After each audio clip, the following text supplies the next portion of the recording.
aujourd'hui, c'est maternité-féminité. Le tempérament, c'est pour cet après-midi. Maternité-féminité. Alors,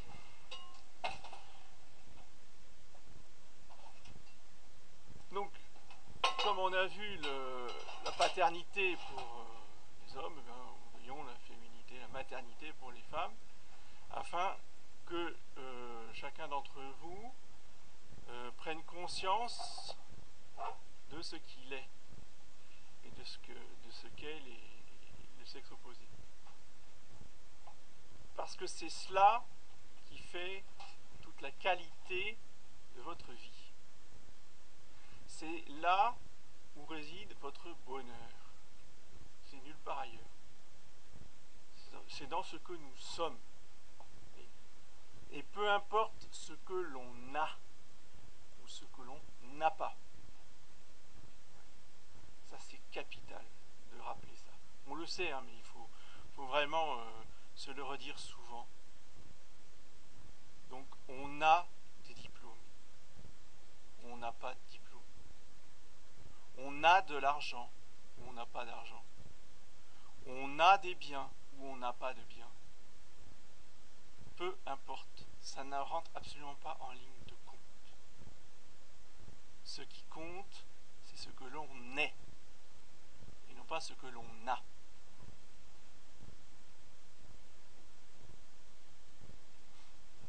En général, plus on en a, et moins on est.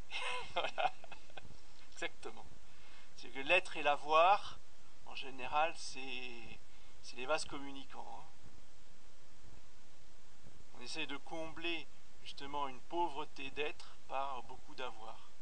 C'est exactement ce qui se passe dans la société de consommation actuelle. Ils sont de moins en moins, ils ne savent pas qui ils sont, ils ne savent même pas qui ils sont. Ils n'ont même plus d'identité. Et donc, ils essayent de combler cette absence d'identité par beaucoup de biens matériels ou de biens spirituels. Et pour nous, le piège, bon, le matérialisme, évidemment, on sait très bien que c'est... Mais le piège pour nous, c'est les biens spirituels. Il faut en avoir, il faut briller dans les autres.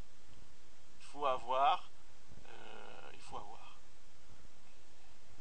Si vous n'avez pas, c'est fini, c'est terminé. Être complètement rejeté.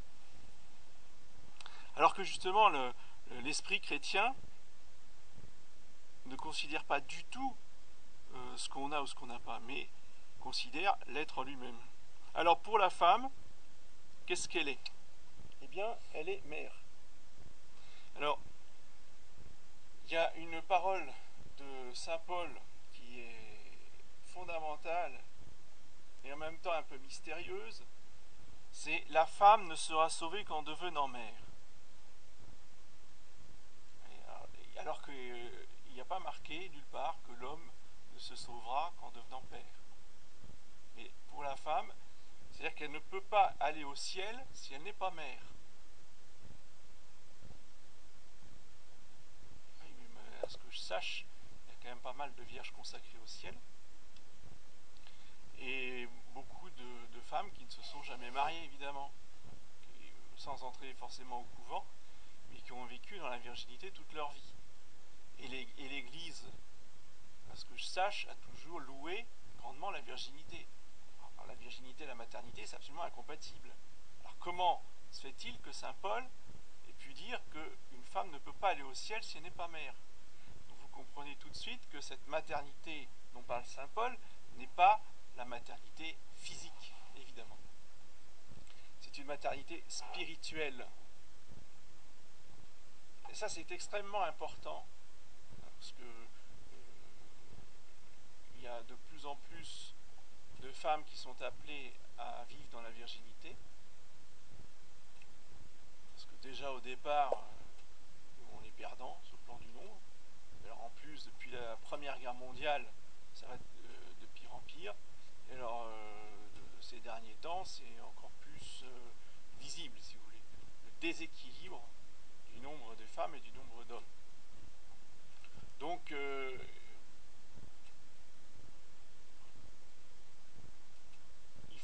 il faut bien comprendre justement son être féminin. Ce n'est pas, encore une fois, d'avoir un mari.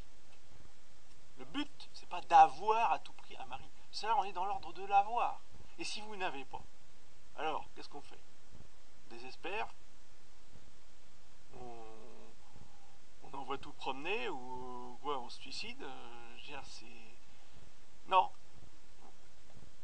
Votre bonheur, c'est d'être mère. Ce n'est pas d'avoir un mari. C'est très très important.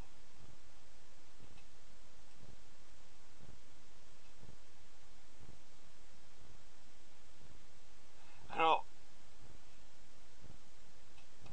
on va essayer justement de définir cette maternité.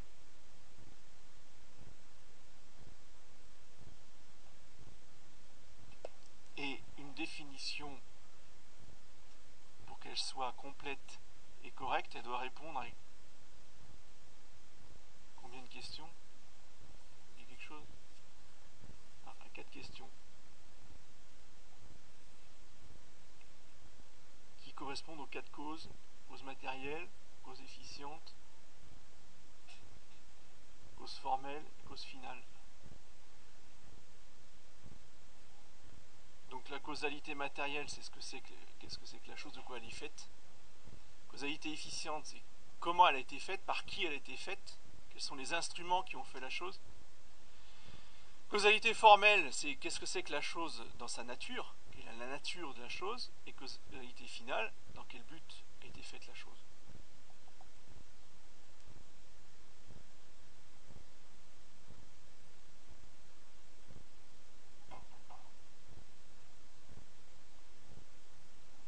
Alors la première cause, c'est la cause finale, toujours le but.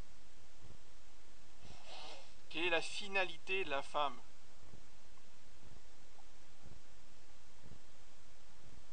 Donc toutes les étapes de la maternité ont un même but, la formation d'un homme ou d'une femme autonome, libre et vertueux. Formation d'un homme ou d'une femme autonome, libre et vertueux. C'est ça le but de la maternité. Le but de la maternité, c'est pas de pouponner des bébés qui sont tellement mignons, mais après, vous savez, c'est épouvantable. Non, ça, c'est ne pas comprendre ce que c'est que la maternité. La maternité, c'est pas de pouponner. La maternité, c'est de former, d'aller jusqu'au bout de la formation d'un adulte libre, autonome et vertueux.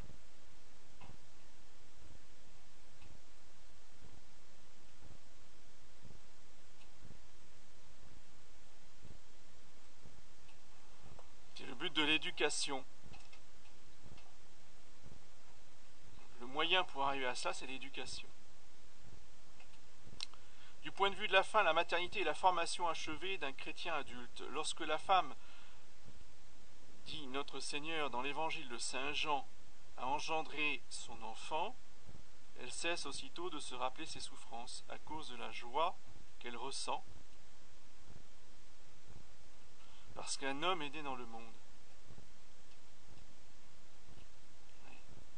Il ne dit pas parce qu'un enfant est né dans le monde, mais parce qu'un homme est né dans le monde. Donc le but de l'enfantement, c'est justement de former un homme ou une femme.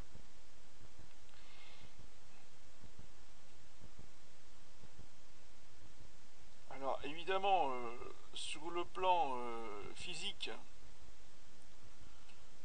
ça ne pose aucune difficulté. Sur le plan spirituel, il faut comprendre qu'il y a aussi une conception, une gestation, un enfantement et une éducation. Alors, la maternité spirituelle dans toute sa force maximale et parfaite, c'est évidemment la vie religieuse. Mais ce qui concerne toutes les catholiques, toutes les fidèles laïcs, ça je vais y revenir souvent dans cette conférence, c'est le fait d'être marraine. Justement, la conception spirituelle d'une femme, c'est le fait de porter l'enfant. C'est le privilège de la femme, hein, vous remarquerez. Hein. C'est pas le parrain qui porte l'enfant au fond baptismaux. C'est la femme, c'est la marraine. Le parrain, lui, il touche juste l'enfant, mais c'est la marraine qui porte l'enfant au fond baptismaux. C'est le moment de la conception. Ensuite, il y a la période de gestation où on va se contenter, si vous voulez, d'offrir des petits cadeaux à son filleul ou à sa filleule. Bon, on va pas très loin. Après, il y a l'enfantement. L'enfantement, qu'est-ce que c'est? Je vous pose la question. Si vous réfléchissez un peu, vous pouvez peut-être trouver quel est le moment où la marraine va enfanter son filleul.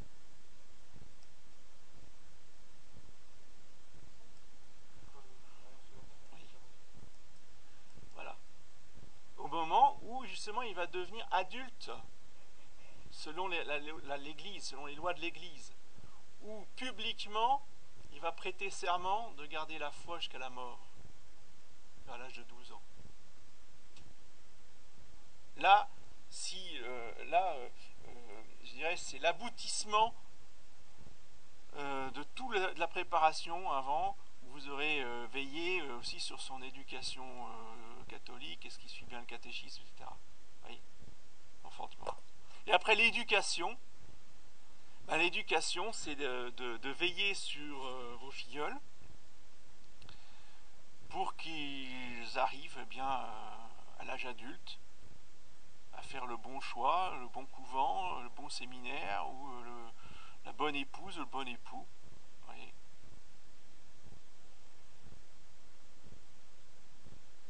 Donc ce rôle de marraine, surtout pour une femme, est extrêmement important et très beau. Et il y a une véritable filiation spirituelle entre la marraine et son filleul, à tel point que l'Église vous interdit absolument de vous marier avec vos filleuls. Pourtant, ils peuvent être de familles qui n'ont rien à voir avec votre famille. Voyez, et parce que c'est considéré comme un inceste, hein, je vous préviens. Hein. Comme quoi, cette filiation, elle est très forte. Elle n'est pas du tout, c'est pas un simple acte juridique. C'est une véritable filiation spirituelle.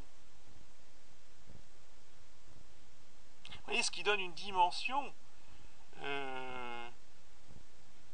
magnifique et tout à fait exaltante, à mon avis, pour des femmes qui, soit par nécessité, soit par goût ou appel intérieur, décident de rester vierges toute leur vie sans pour autant rentrer au couvent. Oui. Donc là, elles ont malgré tout un rôle très important à jouer, et justement le fait qu'elles soient célibataires leur permet d'avoir plus de temps libre pour s'occuper de tous leurs filleuls. Ceci dit, moi j'en ai jamais entendu parler. Je sais pas si vous avez entendu parler de ça, mais moi jamais. De ça, des marraines, oui, de proposer aux jeunes femmes qui ne se marient pas cet idéal de maternité spirituelle par rapport aux filleuls. Jamais, jamais, jamais, jamais, jamais. Pourtant, Dieu sait, si j'en ai fait des pélés et compagnie, des retraites et des récollections et des sermons, j'en ai eu pendant des années, mais jamais j'ai entendu parler de ça. On nous parle de la vocation religieuse, on nous parle du mariage, et entre les deux, les pauvres vieilles filles, bon, c'est vraiment c'est les ratés, quoi. On n'en parle pas, c'est tabou. C'est celles qui ont raté leur vie. Oui. Et alors, je connais un prêtre qui beaucoup insisté justement pour donner je dirais, un cadre spirituel pour ces jeunes filles qui restent vierges, qui veulent pas entrer dans la voie du mariage. Mais pour lui, il n'y avait que l'oraison, la méditation. Je ne l'ai jamais entendu parler de cette maternité spirituelle. Voyez. Donc ça, c'est très important. Alors, ce qui fait que, si vous voulez, ces jeunes femmes, elles passent à côté de beaucoup de choses. Et malgré tout, il y a toujours un petit goût de dire, bon, il y a toujours cette tentation, cette tristesse qu'on a raté sa vie. Voyez. Alors que, non, si on vit vraiment pleinement cette maternité spirituelle, on ne rate pas sa vie. Il faut que ça soit bien pensé, que ça soit médité, et les joies de la maternité, elles sont là aussi. Alors, la vertu à pratiquer pour exercer cette maternité, c'est le don de soi, qui est une vertu spécifiquement féminine.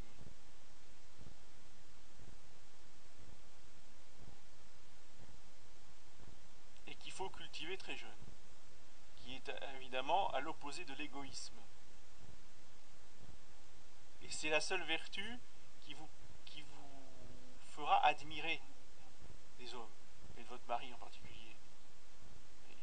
La femme méprisable, c'est la femme égoïste et capricieuse, qui est aussi une faiblesse de la nature féminine. Et tout ça, il faut évidemment cultiver la vertu contraire pour justement éviter ces caprices et penser aux autres et se consacrer justement aux autres. Donc la tendance naturelle de la femme, due à sa physiologie, est de s'occuper d'elle-même, de développer son monde intérieur, et par suite de se croire le centre de ce monde-là. L'égocentrisme est particulièrement développé chez les femmes. Et ça, c'est la blessure, hein, c'est une blessure du péché originel.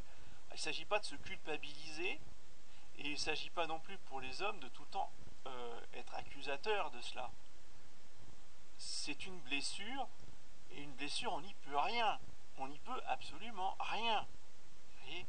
Donc, il faut la guérir, il faut la soigner, il faut en aucun cas la considérer comme étant quelque chose de pécamineux. Elle peut devenir pécamineuse dans la mesure où on l'entretient, où justement on ne lutte pas et on ne pratique pas la vertu contraire. Alors là, c'est une source de péché, évidemment. Mais en soi, ce n'est pas un péché. C'est une blessure. Et ça, c'est capital à comprendre. On y reviendra aussi dans les tempéraments. Hein. Dans chaque tempérament, il y a un certain nombre de blessures particulières, avec des caractéristiques qui leur sont propres. D'où le désir donc pour les femmes d'attirer l'attention sur soi, d'être considérées. Les femmes aiment qu'on s'occupe d'elles. Alors, les moyens sont variés et complexes. Le maquillage, les toilettes, les tragicomédies, les larmes, les mélodrames, etc. etc. Bon, on peut aller dans les caricatures, hein. On a tous des exemples de films en tête, bon, on vous montre ça très bien. Bon, les hommes, ils ont d'autres défauts, hein, mais ce qui ne veut pas dire qu'il ne faut pas se maquiller non plus, qu'il faut s'habiller avec des sacs à patates et des soquettes jusqu'à 45 ans. Ouais. Il y en a qui sont spécialistes là-dedans. Nous, on est tradis, alors. Plus je suis laide, plus je plais à Dieu. Tout est une question de mesure et de bon goût. Mais il est important qu'une femme soit belle. Pour Dieu et pour son mari. Et s'il n'y a pas de mari, eh ben on se fait belle pour Dieu.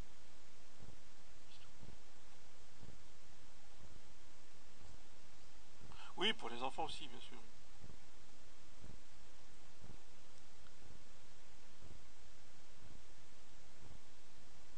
maternité, au contraire, déplace le centre de préoccupation en dehors de la femme. Elle le déplace dans les enfants ou dans les filleuls. Toutes ces énergies sont désormais monopolisées pour remplir cette mission. La mère ne vit plus pour elle-même, mais pour ses enfants. Elle ne s'appartient plus.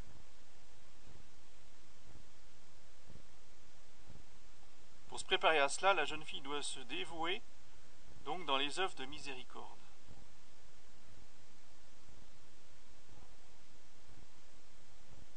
Donc apostolat, éducation, conférence Saint-Vincent de Paul, s'occuper de pauvres, visiter des pauvres ou des malades.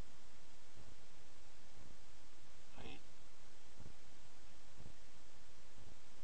Peut-être d'avoir une dame, une personne âgée particulière dont vous allez vous occuper spécialement, etc. Mais ça c'est très important, hein, que très jeunes, les femmes aient ce souci des autres. Sinon on pense à soi tout le temps. Et c'est vrai que c'est un aspect, c'est pas spécifique au scout, mais c'est un des aspects tout à fait positifs du scoutisme qu'ils ont simplement hérité de la civilisation chrétienne, hein.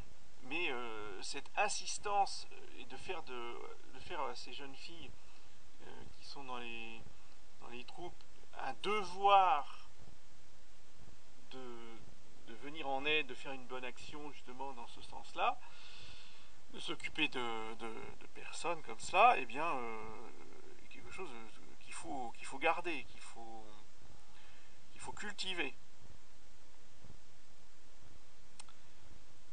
Pie XII disait en 1945, la fonction de la femme apparaît clairement déterminée par les caractères, les aptitudes, les facultés particulières de son sexe. Elle collabore avec l'homme, mais de façon qui lui est propre, suivant sa tendance naturelle. Or, la fonction de la femme, sa manière d'être, son inclination innée, c'est la maternité.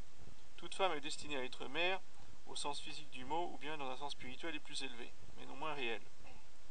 C'est pour cette fin que le Créateur a ordonné tout l'être propre de la femme, son organisme, et davantage encore son esprit, et surtout son esquisse sensibilité, toute sa psychologie à la maternité. Si bien que la femme, véritablement telle, ne peut considérer ou comprendre à fond tous les problèmes de la vie humaine que sous l'aspect de la famille. Voilà pourquoi le sentiment affiné de sa dignité éveille son inquiétude chaque fois que l'ordre social ou politique menace de porter préjudice à sa mission maternelle, au bien de la famille.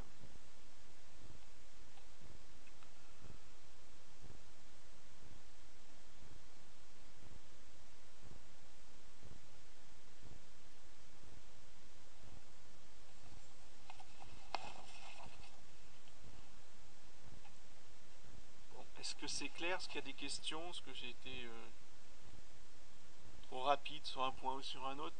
Ça va? On continue. Cause efficiente.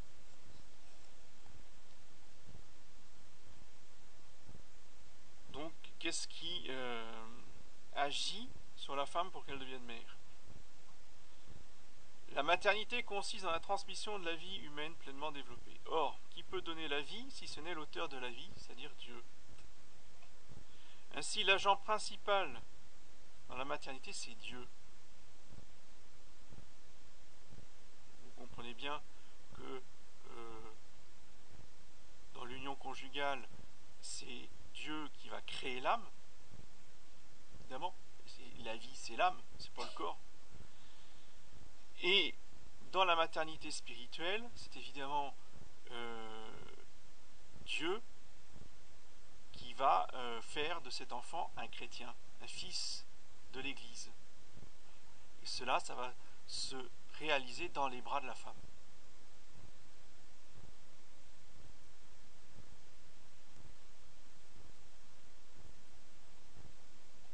Les parents ne sont que les instruments, ils ne font que transmettre ce qu'ils ont reçu de leurs propres parents, d'Adam et de Dieu.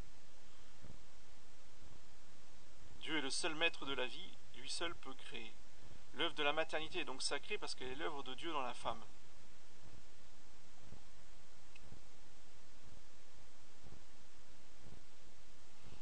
La femme est le lieu où Dieu va créer une âme et former ainsi un homme.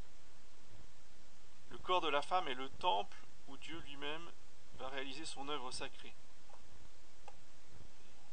Et cela, il n'y a pas besoin d'être catholique pour le comprendre. Les Japonais, qui sont des gens animistes, qui sont païens, ont un mot dans leur langue pour désigner ce lieu, ils l'appellent le temple secret. Et le temple, précisément, c'est le lieu de la divinité. Oui. Nous trouvons une confirmation de ceci dans l'Écriture avec la première naissance de l'histoire de l'humanité. Lorsque Ève enfanta Caïn, elle dit « J'ai donné naissance à un homme avec le secours de Dieu. » J'ai donné naissance à un homme, non pas un enfant, avec le secours de Dieu. C'est donc par l'intervention directe de Dieu que ce Fils est venu à la vie.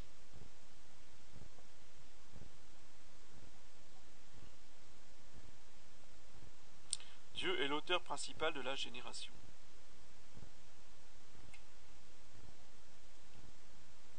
Vous comprenez toute la dimension démoniaque de la guerre que le dragon fait à la femme en attaquant justement cette œuvre de Dieu. Satan a la haine de ce que Dieu fait. Donc il va s'attaquer à l'action de Dieu. Et évidemment, il va s'attaquer aux sources de la vie, pour les tarir, pour les stériliser, pour y mettre le crime, le sang, la mort. Et il ne se contente pas de le faire, vous voyez, dans les hôpitaux, ou de le faire dans les vies des femmes, dans les vies privées des femmes. Il va jusqu'à s'en glorifier dans les médias, jusqu'au cinéma, vous voyez. Et après, ça ne suffit pas de faire le film.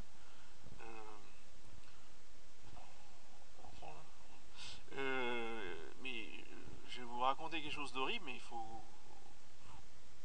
Je pense que c'est bien que vous mesure ça. Vous avez peut-être entendu parler, j'ai jamais vu, hein, je vous le dis tout de suite, j'irai jamais voir ça, mais vous avez peut-être entendu parler des films qui s'appellent Alien. Vous dites quelque chose?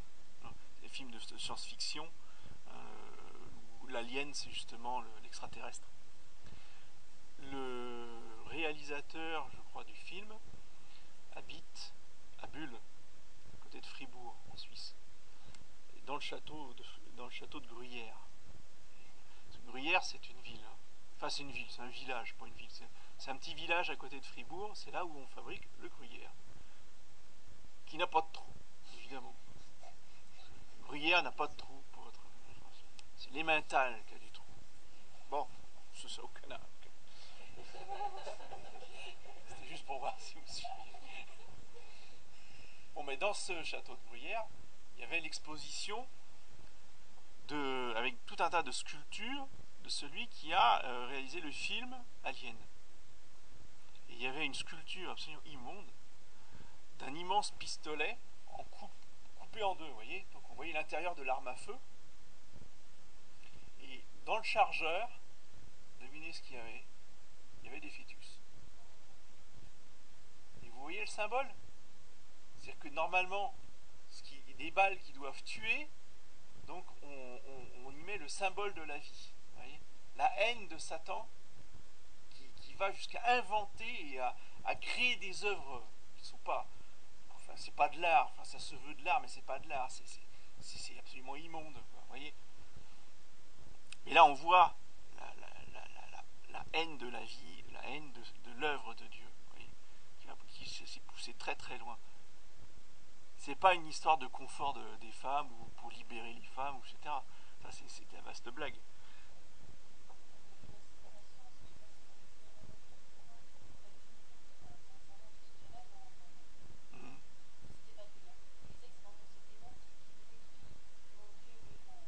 Oui, oui, oui. Voilà.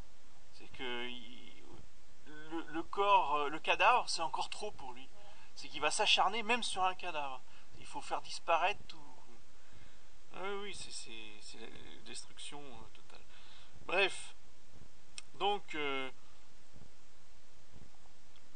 voilà, c'est l'œuvre de Dieu et bien comprendre que c'est une œuvre sacrée. La vertu qui correspond à cette œuvre de Dieu dans la femme, c'est la réserve.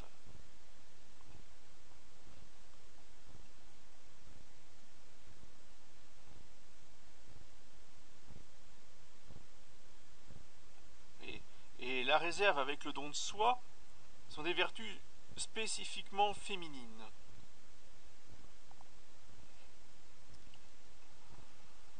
Avant d'être une manière de se tenir ou d'agir, elle est d'abord un état de réserve. Qu'elle le veuille ou non, la femme, en raison même de sa vocation, la maternité en tant qu'œuvre sacrée de Dieu en elle, est réservée à Dieu.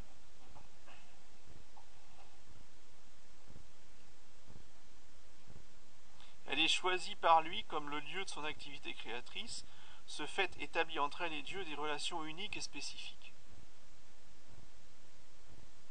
La femme appartient de façon privilégiée à Dieu en vue de la maternité. C'est pour ça que les femmes sont plus aimées de Dieu que les hommes. C'est comme ça. Il serait complètement idiot d'en être jaloux. Vous voyez ? Comme il est idiot de la part des femmes de vouloir commander comme les hommes. Vous voyez ? Chacun a ses privilèges. L'important, c'est d'accepter sa place.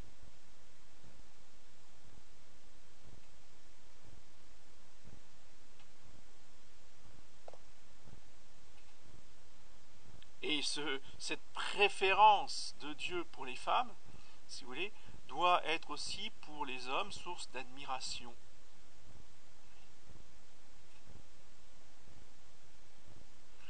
Et il faut savoir qu'aujourd'hui,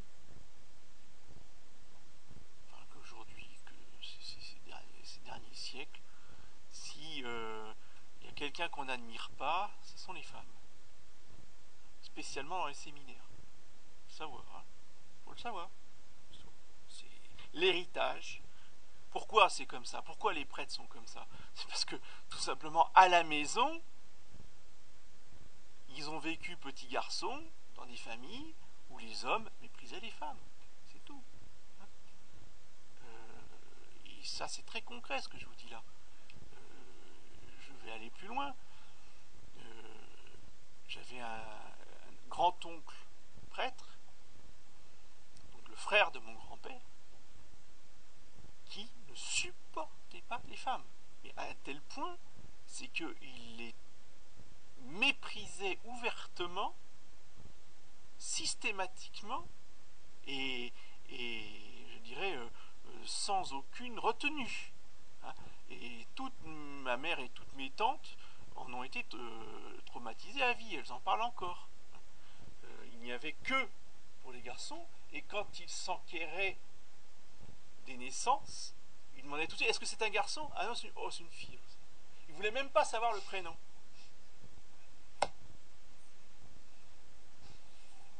Des choses comme ça, c'est ahurissant. Ahurissant. Et pourtant, très bon prêtre par ailleurs. Je dirais par rapport au clergé de l'époque, quelqu'un de très strict, très pieux, très réglo et tout. Mais alors, une misogynie absolument ahurissante. C'est ne rien comprendre à l'œuvre de Dieu. Et ça, on a cultivé cet esprit-là. Alors je peux vous dire, à Icône, alors là, c'est 200%. On cultive cet esprit de mépris de la femme.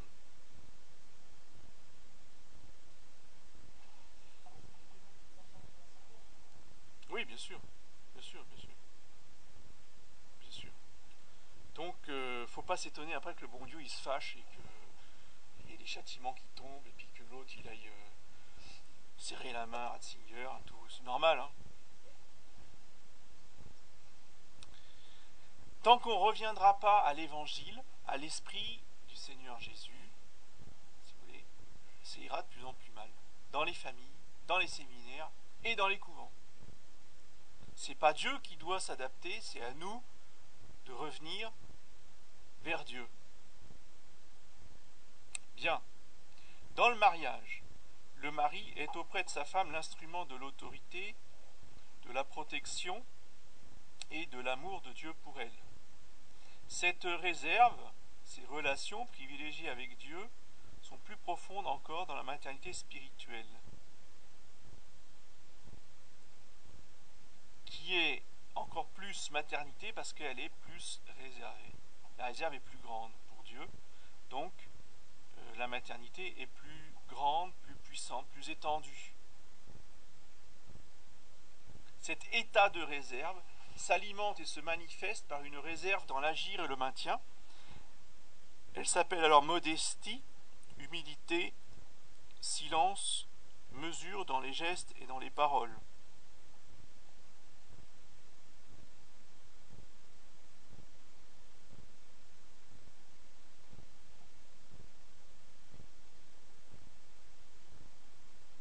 Le vêtement doit aussi manifester cet état de réserve à Dieu, il doit inspirer le respect.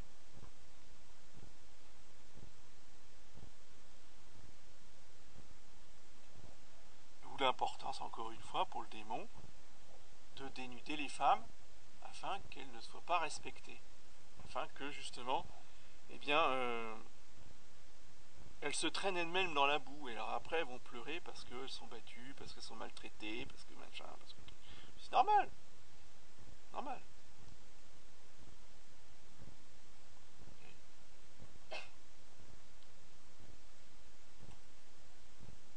Doit inspirer le respect. Donc, la tenue, le vêtement, doit inspirer le respect. Et si, malgré ça, elle n'est pas respectée, et qu'un homme veut lui faire violence, parce que ça existe aussi, dans nos chapelles, s'il vous plaît, attention, je ne parle pas dans le monde, les femmes battues, c'est courant. Même dans nos familles,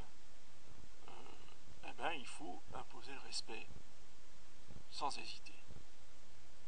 Si monsieur ne comprend que les coups, il faut taper plus fort. Voilà. Et tout de suite, dès la première fois.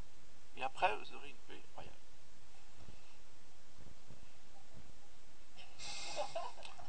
Ah oui, s'il veut s'amuser à lever la main, il faut taper tout de suite, un grand coup.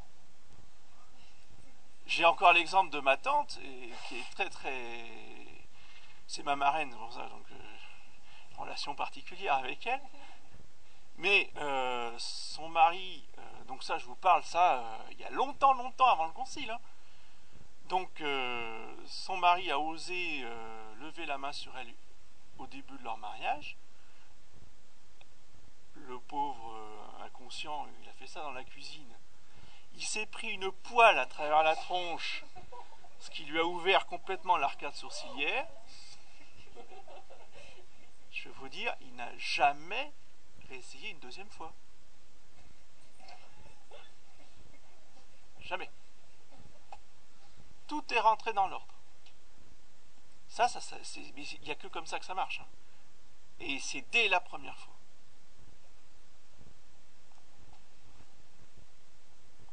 Parce que la femme soumise qui doit être esclave et supporter les coups sans rien dire, c'est n'importe quoi, mais c'est pas catholique. Ça, c'est musulman. Tout à fait. Pas ta femme une fois par jour si elle ne sait pas pourquoi. Si tu ne sais pas pourquoi, elle le sait. Ça, c'est un proverbe musulman.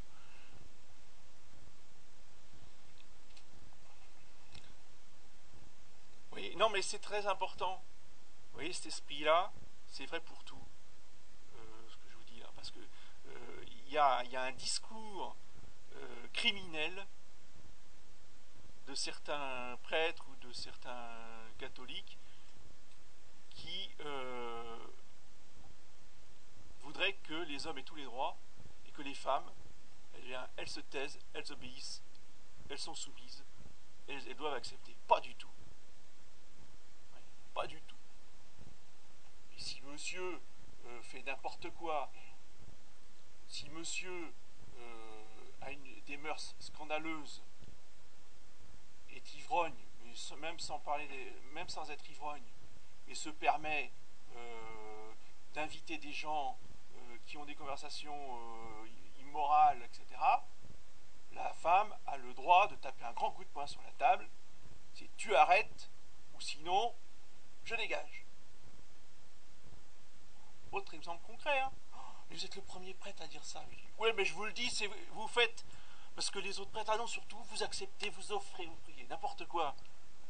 Alors on doit soit qu'est-ce que c'est que cette attitude? Alors pendant que ces messieurs dames scandalisent jusqu'à des petits enfants dans le salon, madame doit prier et offrir. C'est quoi cette vie? C'est quoi ça? Non. Alors, je paye point sur la table, c'est comme ça, ou je m'en vais. Et je le ferai. Ah, le gars, il était là comme ça, le gros macho et tout. Ah, ah bon, ah bon. Alors, du coup, tout est rentré dans l'ordre. C'était terminé. Alors, et évidemment qu'elle n'est pas partie, la dame. Je le savais bien qu'elle partirait pas. Mais il faut avoir le courage de le faire. Et d'être prête à le faire. Et bien après, les gars, ils rentrent dans le rang. Ça veut pas dire que pour ça, il est devenu bon chrétien. N'empêche qu'il fait attention, et maintenant, il n'y a plus ces désordres épouvantables et scandaleux pour toute la famille. Vous comprenez? Très important. Et puis, après, évidemment, dans tout ce qu'il y a de légitime dans le gouvernement de la famille, bon, ben, la femme, elle obéit, elle est soumise, etc. Il n'y a pas de problème. Mais justement, on fait bien la distinction entre les deux.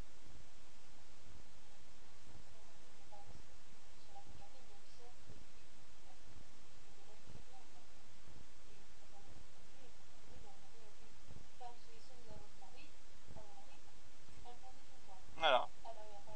Voilà. Il n'y a pas de distinction.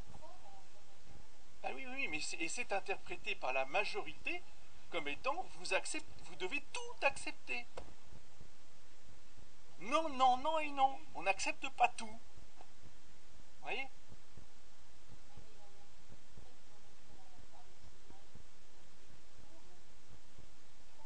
Ouais. C'est scandaleux. Scandaleux. Ah non, non, faut pas obéir dans ces cas-là. Hein. Mais vous voyez, mais l'esprit du Moyen-Âge qui était vraiment l'esprit catholique, justement, on n'avait pas, peur de s'opposer à l'évêque, au mari, à l'autorité qui dépassait les bornes, qui voulait entraîner au mal. Là, on n'hésitait pas. Et pourtant, Dieu sait si à l'époque on avait le respect de la hiérarchie, etc., etc. Mais on savait très très bien qu'il y avait des limites. Et quand les limites étaient dépassées, on n'hésitait pas. Même saint Thomas, il dit pas de problème, vous tuez le roi si le roi devient apostat. Terminé. Prends les armes, on le tue. Fini. Mais oui. Mais c'est ça quand je vous dis que la femme elle dit tu dégages ou je m'en vais, je prends les enfants et puis tu te débrouilles tout seul, je veux plus te voir. C'est quoi? C'est du régicide. Non, c'est du tyrannicide, je veux dire. Vous voyez? C'est ça, c'est tuer le tyran. Bon, là, on va pas le tuer, évidemment, physiquement, mais je veux dire, tu dégages, c'est fini. Soit tu comprends, tu changes, tu te corriges, soit je m'en vais. C'est fini. Ah ouais.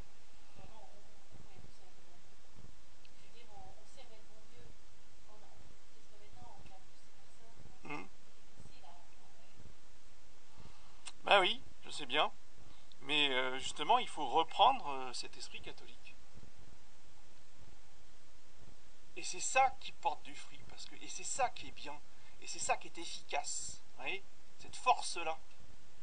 C'est-à-dire qu'on menace pour ne pas justement avoir à le faire.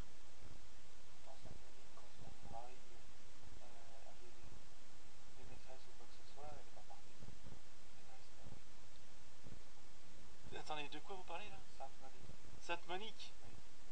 Elle n'est pas partie. pas partie. Elle aurait pu le faire. Elle aurait pu le faire, justement, sans problème.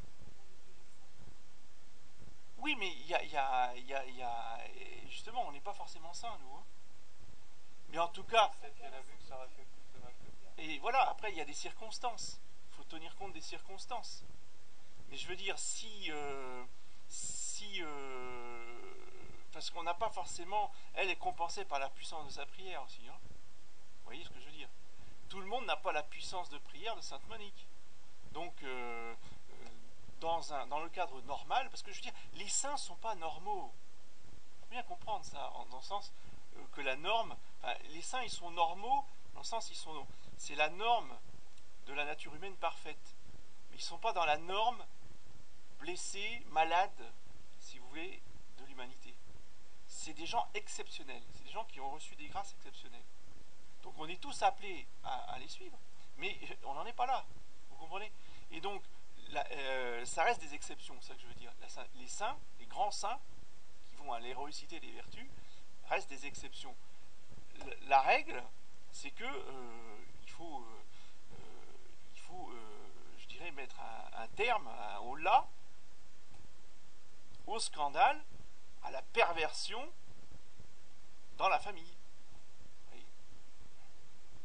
Il y a des façons, là elle a jugé que ça ferait sans doute plus de mal que de bien, dans certains cas il faudrait le faire, dans d'autres il ne faudrait pas le faire. Voilà. Mais je veux dire, au moins la menace, moi je dis, dans la menace, au moins pour la menace, il faut le faire. Pour certains, et alors attendez, ça dépend aussi du tempérament du mari, aussi. Parce que vous avez des hommes, il n'y a pas besoin de dire ça, il suffit d'avoir une discussion sérieuse, et ils sont accessibles, et ils sont bons, et ça dépend du tempérament. Mais vous avez, on verra ça, c'est le tempérament bilieux, c'est vraiment les têtes de cochon, et puis ils se croient les rois du pétrole. Alors avec un roi du pétrole, là, il faut lui rentrer dedans, mais avec violence. Si vous avez un lymphatique ou un sanguin ou quelqu'un qui est beaucoup plus souple, etc., vous n'avez pas besoin d'en arriver là, on est d'accord? C'est vrai qu'il faut en toute chose nuancer en fonction de la personne qu'on a en face de soi. Mais je veux dire, il y a des cas où il ne faut pas hésiter à aller jusque-là, c'est ça que je veux dire. Oui. Non seulement ils entendaient les propos du père, ils voyaient comment ça se tenait dans la maison. Ah ben oui, bien sûr.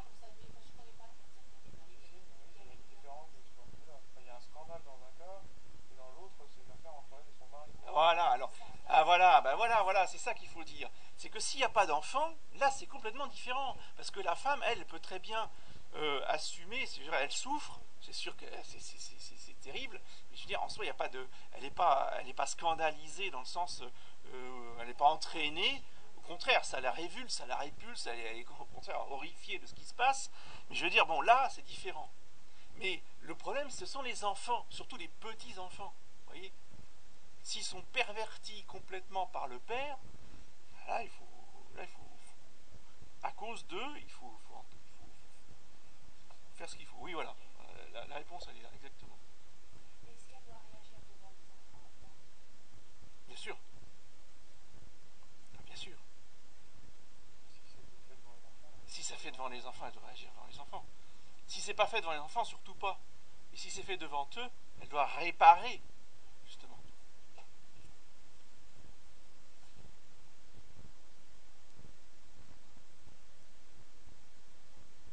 Donc, le vêtement qui manifeste cette réserve, c'est le voile.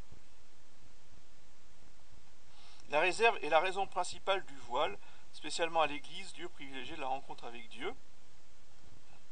Donc le voile est un sacramental, c'est-à-dire qu'il signifie et qu'il réalise cette réserve de la femme à Dieu.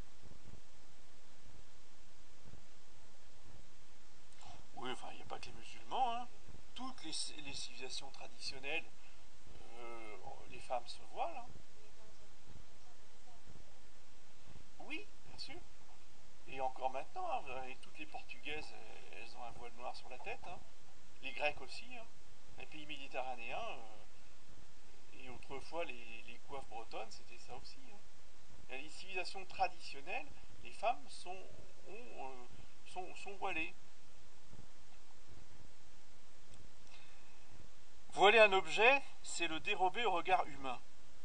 On voile les vases sacrés où Dieu seul habite, les tabernacles, les ciboires, l'ostensoir aussi, sont des choses réservées à Dieu.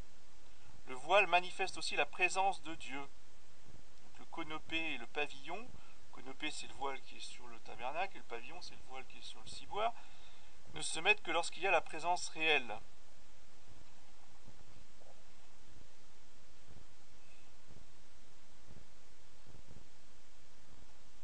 Et donc plus une femme est réservée à Dieu, plus elle est voilée. C'est pour ça que les religieuses sont les femmes les plus voilées.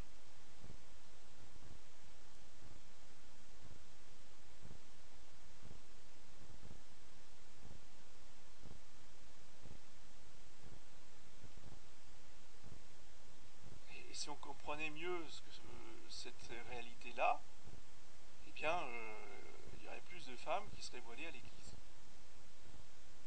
Et cela est de plus en plus rare, parce que justement elles ne comprennent pas, elles ne veulent pas, et puis elles veulent être indépendantes, parce que comprendre bien que justement cette réserve à Dieu, si vous voulez, entraîne humilité, on a dit modestie, mesure dans les gestes et les paroles. Et ça, en fonction pour certains tempéraments, c'est beaucoup plus dur que pour d'autres. Oui. Et ce qui est très caractéristique, c'est que le tempérament allemand est absolument réfractaire au voile sur la tête. Et ça, c'est pas depuis 20 ans, c'est depuis toujours. Enfin, depuis toujours. Il faut remonter très très loin, peut-être au Moyen-Âge, pour que les femmes allemandes acceptent de se mettre quelque chose sur la tête. Il faut voir les matrones aussi. Hein. Purée. Elles sont pas du tout féminines, les Allemandes.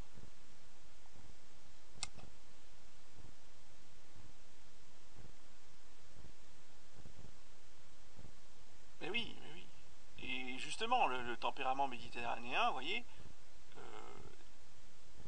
fait qu'elles sont plus féminines. Il y a plus, c'est naturel, je veux dire, c'est une disposition qui pour elles ne pose pas de problème particulier. Vous prenez la Corse, pareil, la Sardaigne, pareil, vous voyez, tout le bassin méditerranéen. Les femmes se voilent catholiques, oui, ça rien, même à la limite, c'est pas une question de religion là, hein. C'est une question de coutume.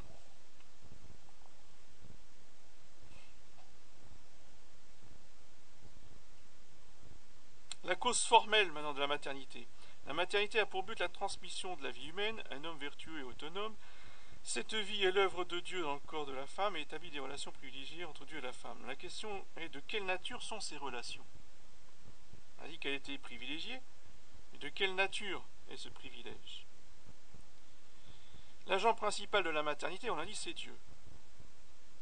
Or, Dieu est amour, et l'amour en Dieu est une personne, c'est le Saint-Esprit.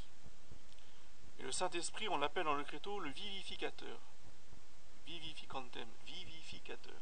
C'est celui qui fait la vie.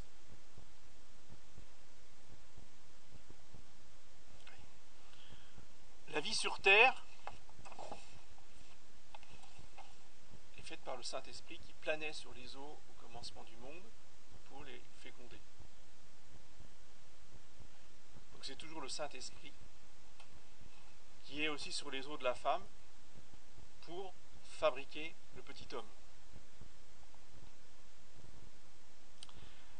Donc les relations, et aussi évidemment le Saint-Esprit qui recouvre la très sainte Vierge Marie de son ombre, c'est ça que ça veut dire dans l'Annonciation.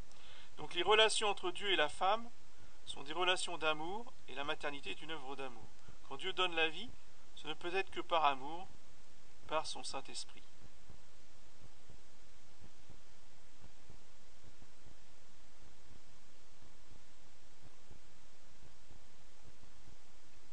Donc la femme est vraiment faite pour l'amour.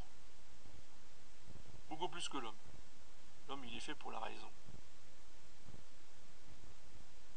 Pour la science. C'est la tête. Alors que que la femme, elle est faite pour l'amour, c'est le cœur.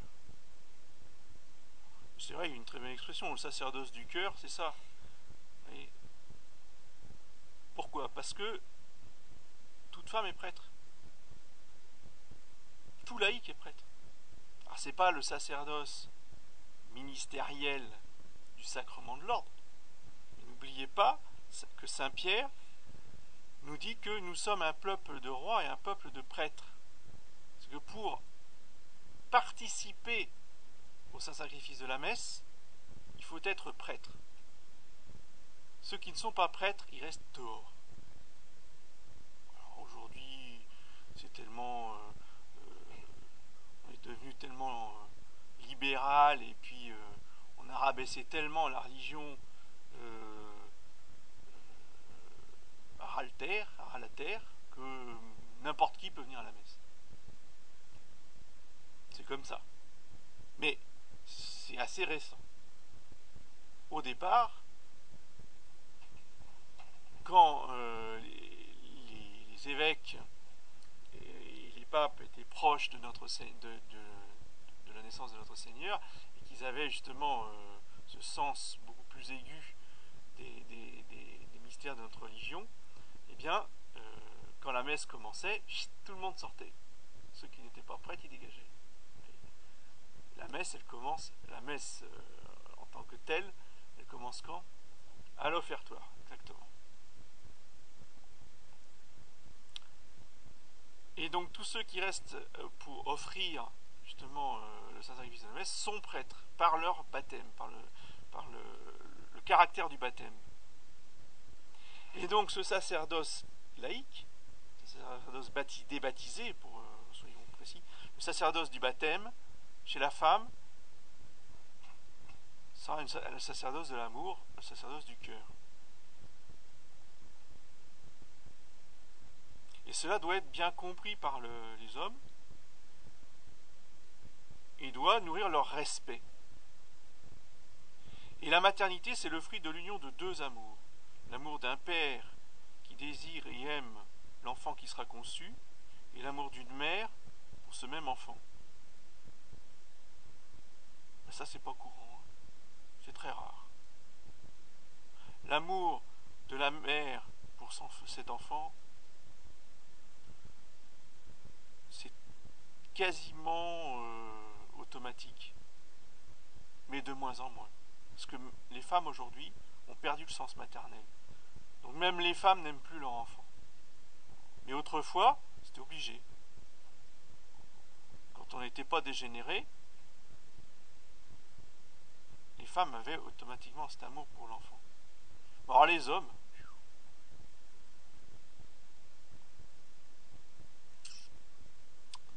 c'est très rare. Même je parle des hommes catholiques, hein, de nos chapelles. Malheureusement. C'est-à-dire que la conception de l'enfant, il est souvent pas fait dans cet amour pour l'enfant, ce désir de faire un enfant. La plupart du temps, c'est pour assouvir ses passions. J'ai envie de me soulager, donc voilà. Ou on va prendre du bon temps, et c'est pourquoi? Parce que les jeunes garçons ne sont pas formés. Parce qu'on ne médite pas ces choses-là au départ. Vous voyez? Et que ce n'est pas dans la nature masculine d'avoir ce désir et cet amour d'enfant. C'est de la vertu. Alors que chez une femme, c'est spontané. Chez un homme, c'est pas du tout spontané, c'est pas du tout naturel.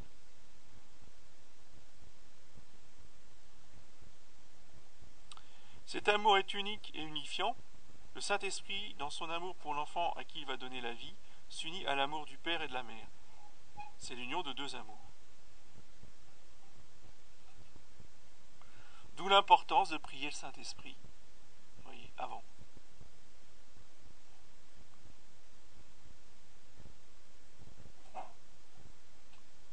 Très important. Parce qu'alors à ce moment-là, les choses elles se passent bien. faut que le mari, il ait le souci, justement, eh bien, de servir son épouse. Vous voyez ? Donc, que son épouse soit la première satisfaite. Parce que lui, de toute façon, ça viendra toujours après. Bah, ça aussi, dites donc, c'est très rare. C'est pour ça que je vous le dis aujourd'hui. Parce que ces messieurs, ils en ont rien à faire. Je me satisfais, et puis tu te débrouilles. En général, l'épouse, elle reste sur le bord de la route, et puis voilà. Et ça, autrefois, c'était quasiment toutes les femmes qui ne connaissaient pas, n'ont jamais connu la satisfaction. Donc pour elles, c'est une corvée, un véritable calvaire. Véritable calvaire. Bon, on le fait parce que c'est pour lui, quoi. Bon, on fait pour lui. Ah, vous imaginez les enfants conçus dans cette ambiance? Pas s'étonner qu'on ait les grands-parents qu'on ait eus. Hein. Pas s'étonner. Hein. Parce que les femmes, ils y allaient, mais vraiment, mais contraintes et forcées. On va faire notre devoir conjugal.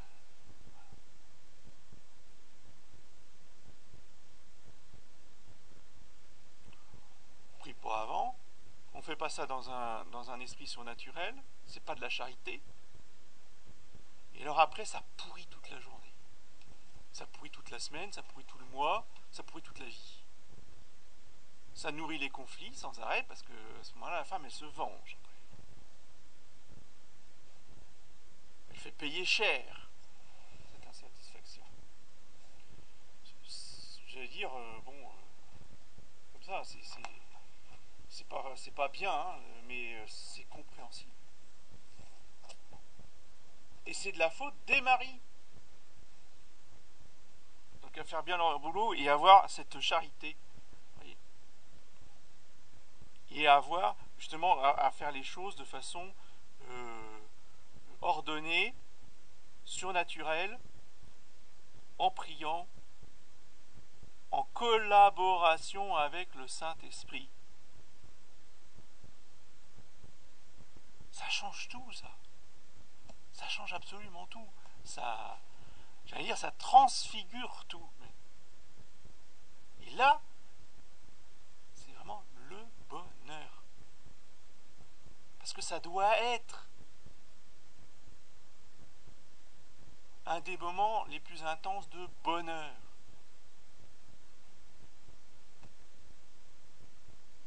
Ça n'a rien à voir avec le calvaire.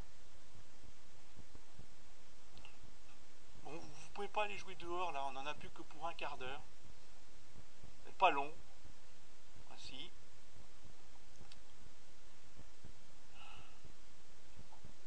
Alors, la vertu qui correspond à cet amour du Saint-Esprit, à cette action du Saint-Esprit, c'est la pureté du cœur. L'impureté et toutes ses avenues rétrécissent le cœur, elles le renferment sur lui-même, elles le rendent incapable du vrai amour. Il devient par elle esclave de ses passions. L'œuvre de la maternité, au contraire, exige de la femme une entière correspondance à l'amour de Dieu pour son futur enfant. Elle doit dilater son cœur à la mesure de celui de Dieu. Donc il faut évacuer tout romantisme, affection trouble, rêverie, qui rendent le cœur égoïste. Sentimentalisme. La femme doit avoir de grands et de beaux sentiments.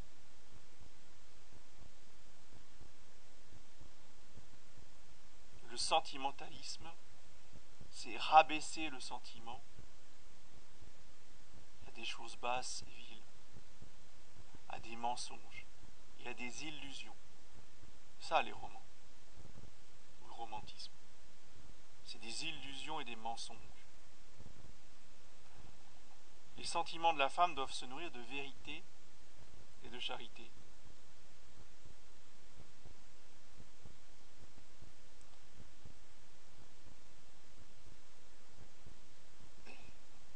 cette pureté du cœur sera le fruit de la dévotion mariale, particulièrement forte. Ça doit être particulièrement forte chez une femme, évidemment. Puisque toute grâce féminine vient du cœur de Marie.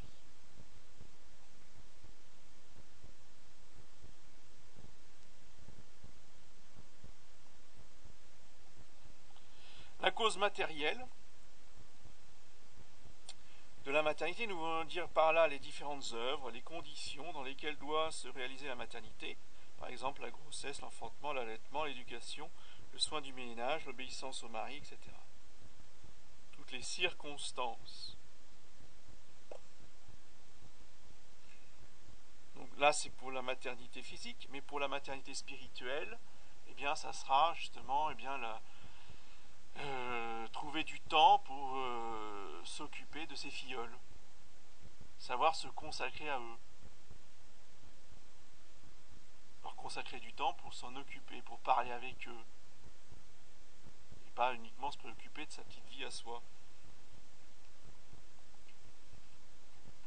Nous retiendrons un trait commun à tous ces éléments, c'est la peine et la souffrance.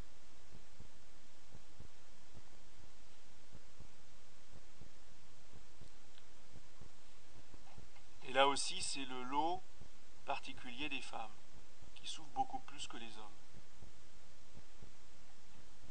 D'où l'importance pour les hommes, justement, d'avoir cette délicatesse, cette miséricorde, cette compassion pour la souffrance des femmes.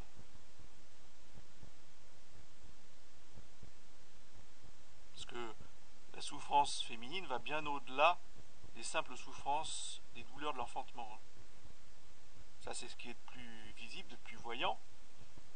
C'est ce qui est marqué dans la Genèse, etc. On le sait.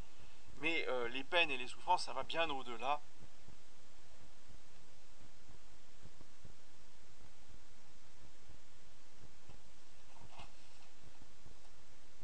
La maternité est une œuvre d'amour. Depuis le péché originel, l'amour vrai se réalise dans la souffrance. Pas d'amour vrai sans souffrance. Les douleurs de la maternité sont donc non seulement la juste peine du péché, mais encore l'occasion pour la femme de manifester à Dieu qu'elle s'unit à son amour. L'acceptation de cette souffrance est sa manière à elle de communier à l'amour du Saint-Esprit pour cet enfant et de participer à sa rédemption.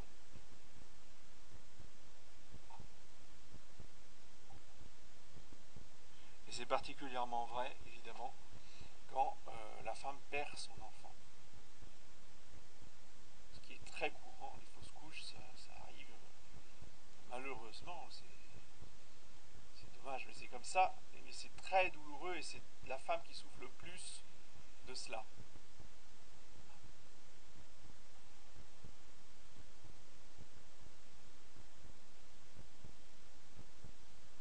La vertu qui correspond à ces circonstances pénibles et douloureuses de la maternité, c'est l'esprit de sacrifice. Il doit être particulièrement, évidemment, entretenu dès le plus jeune âge chez les femmes. C'est évident que les hommes, ils en ont besoin aussi, c'est évident. Mais c'est spécifique aux circonstances de vie des femmes. C'est pour ça d'ailleurs que Dieu les aime plus et qu'elles se sanctifient plus que les hommes, parce que eh bien, leur vie est beaucoup plus douloureuse et elles ont des aptitudes spirituelles plus développées. En général, hein, on parle toujours en général. On prend une moyenne.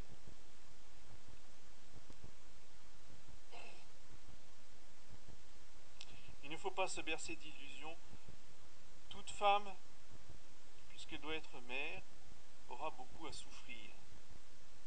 Elle doit donc regarder son avenir en face et s'y préparer avec courage.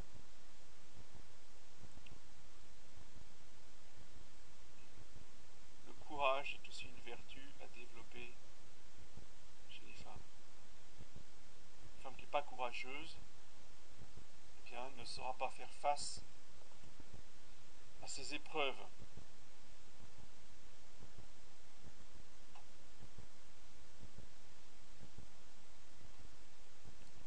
là, d'abord et avant tout, il faut aimer le devoir d'État, généreusement, en faisant tout par amour pour Dieu, les plus petites choses.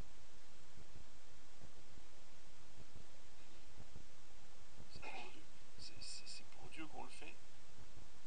C'est pour ça que les femmes aujourd'hui, elles veulent plus faire le ménage, parce qu'il y a encore moins à la cuisine. C'est dégradant. Notre dignité.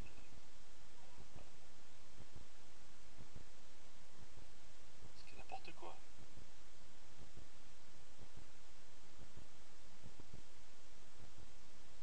Et mortification de la sensibilité par rapport aux susceptibilités à l'amour-propre en particulier.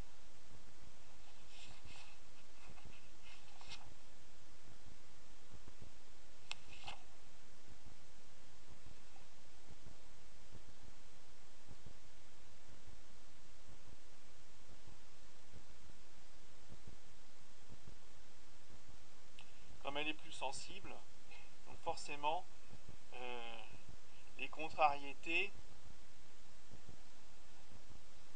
ou les conflits auront une répercussion beaucoup plus grande chez elle.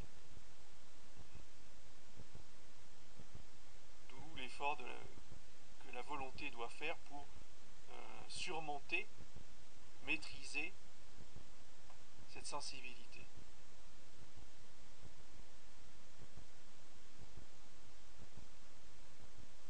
Peu importe ce qu'on ressent, l'important c'est ce qu'on veut et ce qu'on fait.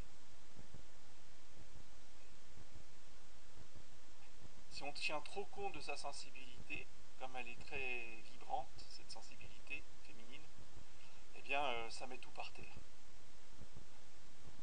Ça met tout par terre, et puis alors que ça change toutes les demi-journées, ou toutes les 3 heures. D'où l'importance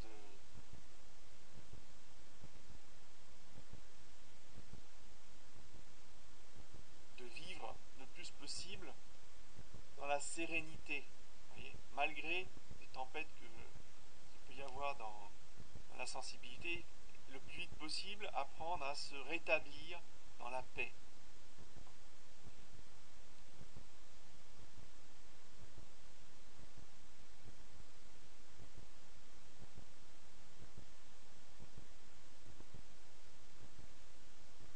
En relativisant aussi les choses.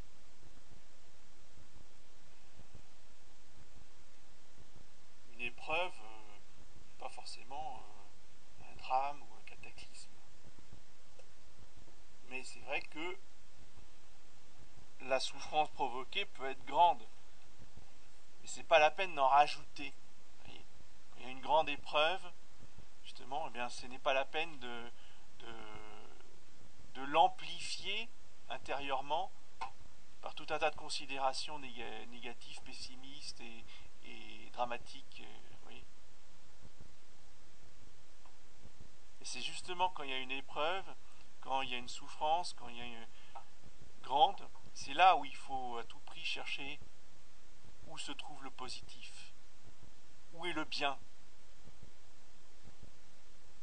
Parce que là, il y a un grand mal qui m'arrive. Alors il ne faut surtout pas se laisser hypnotiser par le mal.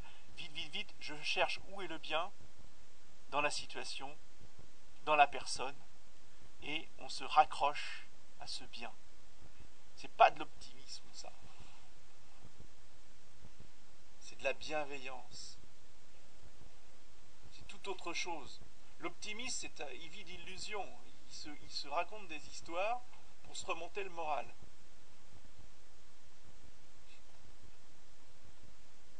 On va dire.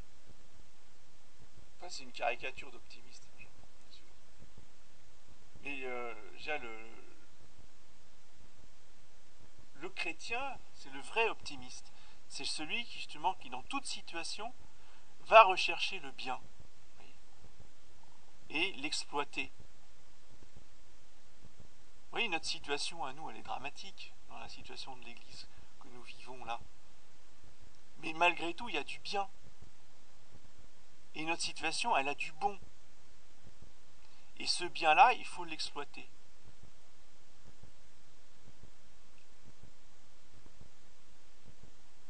Ça nous permet d'avancer, d'aller plus loin.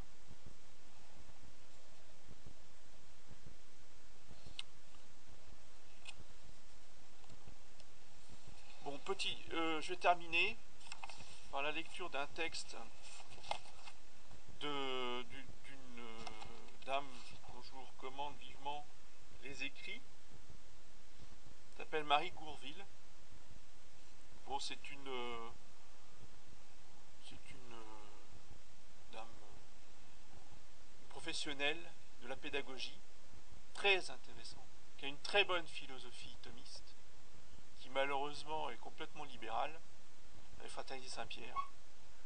Bon, question religieuse, rien compris. Sœur Emmanuel, c'est formidable. J'ai du mal à comprendre comment des gens qui sont aussi pertinents en psychologie des enfants peuvent sortir des bêtises pareilles. Ils sont même pas capables de voir que la sœur Emmanuel est complètement... Il y en a qui sont complètement aveuglés, mais ça c'est le problème. C'est le problème de ces gens qui vont à la nouvelle messe ou qui vont prendre les sacrements n'importe où, etc. Ils ne sont pas éclairés par la grâce. Mais leur intelligence naturelle, eh bien, est très compétente dans un certain domaine. C'est pour ça que c'est très dangereux, si on n'est pas bien formé, d'aller lire toutes ces choses-là, si on n'a pas au départ une bonne formation chrétienne. Quand on a une formation comme vous l'avez, vous pouvez faire le tri. Évidemment, vous lisez des choses comme ça, vous réagissez tout de suite. Mais, je veux dire, pour le monsieur, le catho de base, c'est très dangereux, ça, parce qu'elle mélange tout. Oui, tout à fait. Oui, et en général, il n'y a pas que Pontcallec, enfin Pontcallec fait partie en général, je parle des petites écoles, les petites et des grandes d'ailleurs, de la faille Saint-Pierre, ou assimilées, enfin, de cette tendance-là, il y a des maîtres tout à fait pertinents, qui font des recherches dans la pédagogie, justement, qui sont très intéressantes. Alors voilà le texte qui dit un hymne appelé, enfin je vous le lis parce que justement c'est une femme qui écrit. Hymne aux mères, je les appelle au secours de l'essentiel, du calme, du sourire, de la paix, du bonheur, de notre Dieu et Créateur, le Père dont elles sont le reflet. Les mères de famille chrétiennes sont bien souvent, sans le mesurer le moins du monde, victimes de la société féministe qui a tenté par un mal de faire contrepoids à la société du totalitarisme paternel issu du code civil, ce que j'ai appelé les rois du pétrole. Les rois du pétrole, ils ont été particulièrement, je ne veux pas dire créés parce qu'ils existaient déjà avant, mais favorisés, privilégiés, puis je veux dire légalisés, voilà, c'est le terme que je voulais, légalisés par le code civil de Napoléon.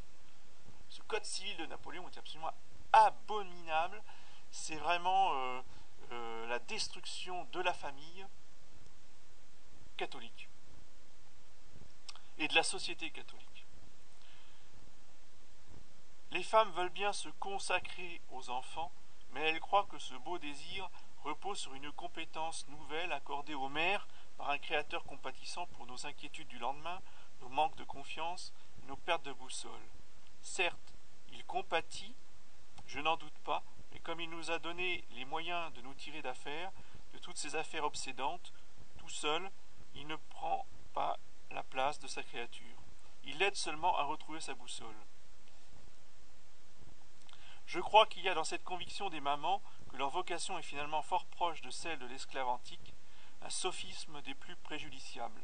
La mère peut certes s'engloutir dans les tâches matérielles, avec un esprit de sacrifice digne d'un héros grec ou romain. Cela ne lui donnera pas le pouvoir que le Créateur lui a refusé, pour lui confier la mission autrement plus grande de donner la vie. En revanche, elle perd son autorité, sans doute sur cette terre, la plus noble et la plus directement ordonnée à la gloire de Dieu. Être le plus pleinement possible son image, être le reflet de l'amour le plus pur, de son amour, et ainsi être la pédagogue du salut pour tous ceux qu'elle aime. Expression géniale, que j'ai jamais lue nulle part. synagogue du salut pour tous ceux qu'elle aime. C'est ça le sacerdoce du cœur. Donner la vie est beaucoup plus que porter et accoucher un pitchoun plus ou moins fripé et totalitaire, auquel maman offre avec délice son attention, son admiration, sa patience inconditionnelle, sa tendresse, en un mot son amour. En faisant tout cela, c'est la vie qu'elle cultive en lui, au nom de celui qui donne la vie, la source de toute vie, l'amour, c'est-à-dire Dieu. Elle est l'image du Père, source de vie, inconditionnelle en sa miséricorde. Elle doit donc être paix et bonheur. La maman doit être paix et bonheur. Capital aussi, ça. Ça, la pédagogie du salut. Il faut cultiver la paix et cultiver le bonheur. La foi des parents ne se transmet qu'à cette condition. Aujourd'hui, trop de mères croient que ce rôle de nourricière de vie cesse le jour où le père devient le révélateur des talents de l'enfant. Elles croient que cette nourriture de vie cesse le jour où l'enfant leur tient tête et où elles répondent en mettant les lois de l'amour dans leur poche pour entrer dans le jeu de l'autorité tel que nos contemporains le comprennent. Je te domine. C'est ça ce que je vous disais tout à l'heure. Hein, les bébés ils sont mignons, mais alors après, quelle leurre, quelle déperdition de vie. Revenons aux lois de la vie et les jeunes se suicideront moins, sauront donner un sens à leur vie, seront aimés. Quant aux adultes, ils cesseront de détenir ce triste record de champion du monde en consommation de neuroleptiques et tranquillisants. C'est le défi des mères. La mère doit être sur terre en miniature l'image de ce qui caractérise l'amour. Elle est source de vie, donc de bonheur. Or, le bonheur est cet état de paix intérieure que permet la conscience de l'essentiel, de l'être, et non pas de l'avoir. Les mères sont les plus douées pour déceler les moindres signes de mal-être, de malheur en ceux qu'elles aiment. Quand elles sont en paix, les mères sont les plus sensibles à la joie de leur époux et de leur enfant. Elles savent même défendre contre les ambitions réalistes, mais purement existentielles des papas, le réalisme divin qui veut notre paix et notre bonheur. Dans l'ensemble, elles sont moins soucieuses de réussite humaine, bien qu'aujourd'hui il y a de fort tristes exceptions. Elles savent reconnaître en leur enfant les talents que la mode ne loue pas. Elles savent aussi s'en contenter, elles savent les admirer. Donc les talents que la mode ne loue pas. Des talents manuels, des talents artistiques, des talents d'humanité. Aujourd'hui, il faut être des scientifiques. Si vous n'êtes pas des scientifiques, vous êtes des crétins. C'est tout. Des déchets de la société. Je sais pas ce qu'on va faire de vous. Et Marie Gourville, donc je reparlerai après à la fin du texte, mais elle est vraiment géniale parce que justement elle récupère des enfants qui sont rejetés de l'école. Et elle a cette réflexion très juste en disant que pendant des siècles, des gens ne savaient ni lire ni écrire, ils ont fait des cathédrales, et ils ont fait des choses absolument magnifiques. Ils ne savaient pas compter, ils ne savaient pas lire, ils ne savaient pas écrire. Donc, comme quoi, si vous voulez, cette espèce de modèle de société révolutionnaire où tout le monde doit savoir lire, écrire, être bachelier et éventuellement universitaire, c'est absolument n'importe quoi. Et anti-naturel.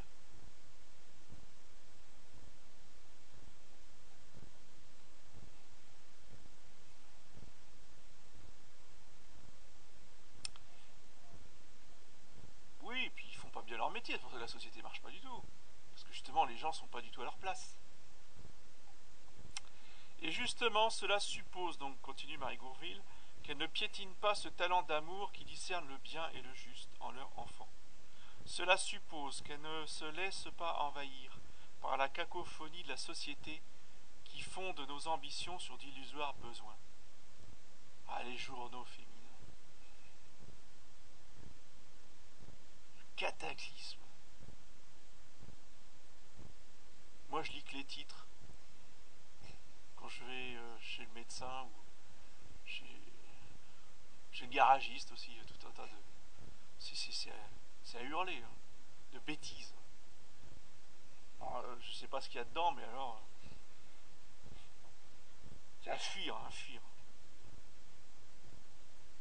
Cela suppose qu'elle veille à conserver jalousement cette paix intérieure qui fait d'elle la lumière et la joie du foyer.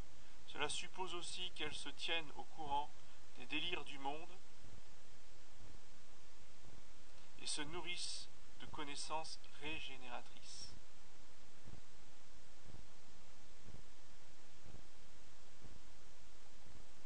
Ça veut dire qu'il faut que les femmes, déjà avant le mariage, pour pouvoir ensuite dans le mariage, c'est beaucoup plus dur, savoir se garder du temps pour soi, pouvoir lire, se cultiver, se renseigner.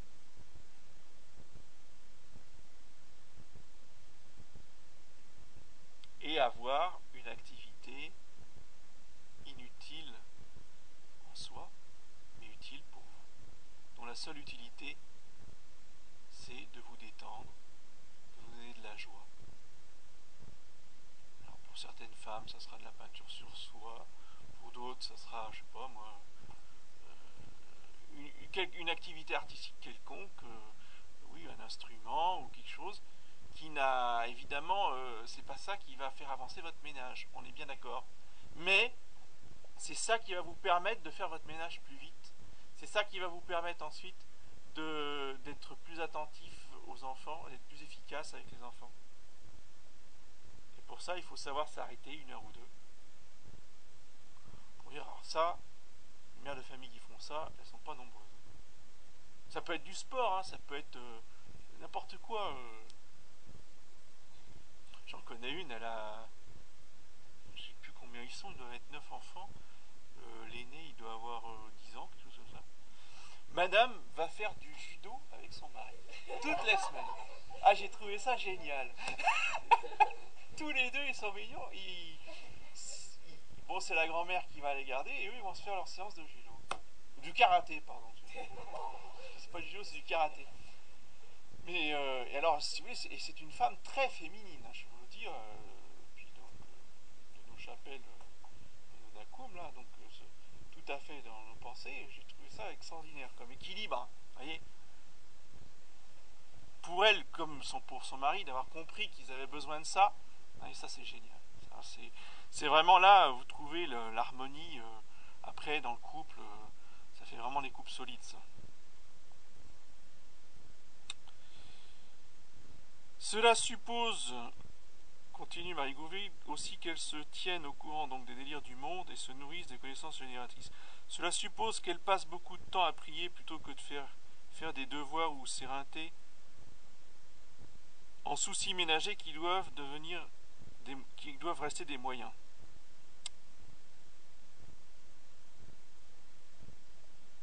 L'épouse est le repos de son époux et son conseiller privilégié pour que tout un chacun dans la famille garde le cap. Et quel est ce cap? C'est le sens de la vie. Le bonheur éternel, la paix éternelle dans le sein de l'amour. Elle est l'apaisement constant de ses enfants et la preuve vivante que l'amour de Dieu est source de paix. Elle est l'occasion et le témoin de la justice rendue par le Père qui doit impérativement la faire respecter parce qu'elle incarne l'amour et la vie sur cette terre.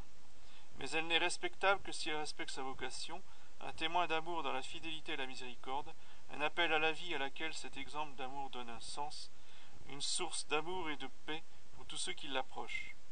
Elle est pure, elle est simple, elle est humble pour atteindre l'essentiel, elle est patiente autant que tenace pour témoigner de l'espérance, elle est joyeuse parce que gourmande de l'Esprit Saint qui donne la lumière et la force, elle est le phare du foyer dans les tempêtes de la vie, elle ne se noie pas dans le faire, mais elle agit pour être et faire être.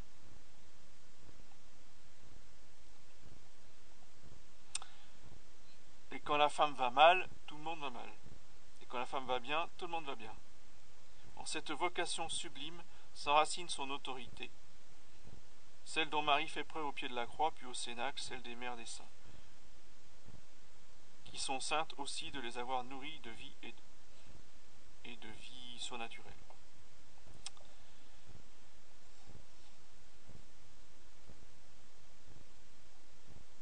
Donc Marie Gourville, c'est la directrice de l'Institut Alcuin, A-L-C-U-I-N. L'Institut Alcuin, vous voyez, il y a un site internet avec tout un tas d'articles d'elle et des conférences. Il y a 10 CD. Bon, ces conférences, moi je les ai en MP3, s'il y en a qui sont intéressés, je peux vous les passer. Vraiment, ça, il faut que tout le monde ait entendu ça, à mon avis.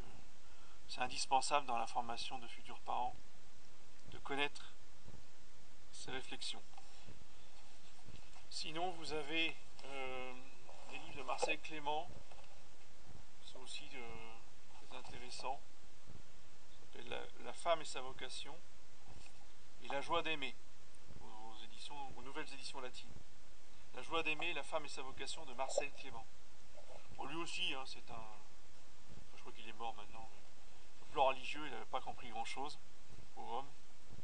Mais sa réflexion est très intéressante.